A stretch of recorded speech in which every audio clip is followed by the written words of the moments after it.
नमस्ते बच्चों, नोटबुक में आपका स्वागत है। आज हम वितान पाठ्य पुस्तक से राजस्थान की रजत बूंदे नामक पाठ का अध्ययन करेंगे। इस पाठ के लेखक अनुपम मिश्र हैं, जिन्होंने इस पाठ में राजस्थान की मरुभूमि में जल संचय का एक अनोखा तरीका दिखाया है। जल जीवन का सबसे अनिवार्य तत्व है। इसका संचय किया जाना अति आवश्यक है। पाठ में हम देखेंगे कि किस तरह कुएं का निर्माण कर वर्षा के जल का संचय किया जाता है। पाठ के विस्तृत अध्ययन के पहले हम लेखक के विषय में जानेंगे। अनुपम मिश्र का जन्म सन 1948 में महाराष्ट्र में हुआ था। ये एक पत्रकार, लेखक और गांधी जी के विचारों पर चलने वाले व्यक्ति थे। इन्होंने जल संरक्षण पर काफी कार्य किया। राजस्थान की रजत बूंदे उनके उन्हीं कामों में से एक है। इन्होंने दिल्ली स्थित गांधी पीस फाउंडेशन के साथ मिलकर भी कार्य किया। इनकी मृत्यु 19 दिसंबर 2016 में दिल्ली में हुई। बच्चों, आरंभ करते हैं पाठ का विस्तार पूर्ण अध्ययन। लेखक बताते हैं कि पसीने से भीगे चेलवांजी कुएं के भीतर काम कर रहे हैं। अब तक 33-34 हाथ की खुदाई हो चुकी है। इसके नीचे गर्मी बढ़ती जाएगी। गड्ढे का घेरा बहुत ही संकरा है। उकड़ू बैठे चेलवांजी के पीठ तथा छाती से एक हाथ की दूरी पर मिट्टी है। इसके नीचे की खुदाई कुल्हाड़ी या फावड़े से नहीं की जा सकती, अतः ये खुदाई बसौली से की जा रही है। बसौली छोटे फावड़े जैसा औजार होता है। कुएं की गहराई में चल रहे मेहनती काम में वहां की गर्मी का असर पड़ेगा। इस गर्मी को कम करने के लिए ऊपर जमीन पर खड़े लोग बहुत जोर जोर से रेत फेंकते हैं। उससे ऊपर की ताजी हवा नीचे जाती है और नीचे की दम घोटू हवा ऊपर की ओर आती है।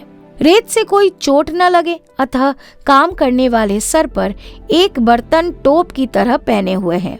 जब खुदाई का मलबा जमा हो जाता है तो ऊपर से नीचे की तरफ एक एक छोटा सा डोल या बाल्टी उतारी जाती है। इससे मलबे से भर दिया जाता है और ऊपर के लोग बड़ी ही सावधानी के साथ इस बाल्टी को ऊपर की तरफ खींच लेते हैं।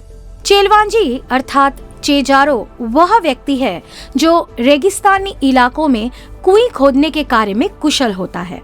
ये कुएं की खुदाई और विशेष तरह की चिनाई करने वाले दक्षतम लोग होते हैं। यह काम चेजा कहलाता है। कुएं कुआं का स्त्रीलिंग है।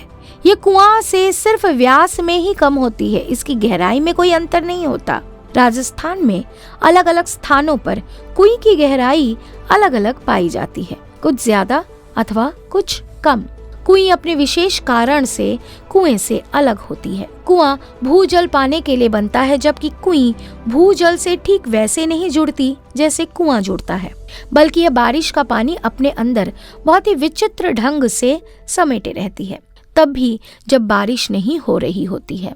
मरुभूमि में रेत का विस्तार अथाह होता है, उसकी गहराई अथाह होती है। कहीं कहीं इसी रेत के नीचे 10-15 हाथ से 50-60 हाथ खड़िया पत्थर की एक पट्टी चलती है।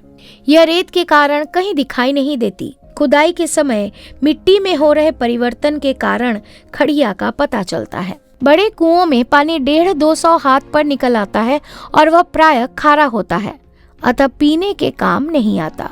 अतः इन क्षेत्रों में कुइयां बनाई जाती हैं। बरसात का पानी किसी एक क्षेत्र में एकदम से नहीं बैठे तो पता चल जाता है कि यहाँ पर ऐसी ही पट्टी है। यह पट्टी वर्षा के जल को जमीन के नीचे के खारे जल से मिलने से रोकती है। यहाँ वर्षा का जल सतह के नीचे चल रही पथरीली पट्टी के बीच अटककर नमी की तरह फैल जाता है। गर्मी के दिनों में इसके भाप बनकर उड़ जाने की आशंका रहती है, किंतु यहाँ प्रकृति की एक और उदारता देखी जाती है। रेत के कण बहुत बारीक होने के कारण एक दूसरे से चिपकते नहीं हैं, अतः लगातार बिखराव बना रहता है।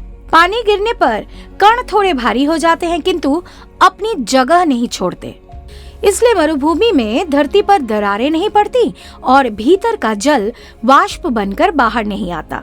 हमारा अगला वीडियो अवश्य देखिए।